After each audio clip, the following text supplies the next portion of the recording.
Hi guys, in front of me is Motorola Edge 50 Neo, and let me show you how to change the video resolution. At first, open your camera app.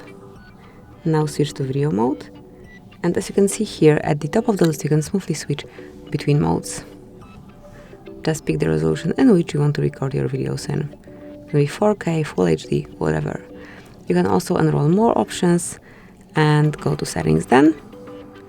And now also here you will be able to change the photo resolution. So it's actually for photos here, but still you can smoothly change it here. But the quickest method is to do it from the main panel, from the main screen while grabbing a video. Thank you for watching, please subscribe our channel and leave the thumbs up.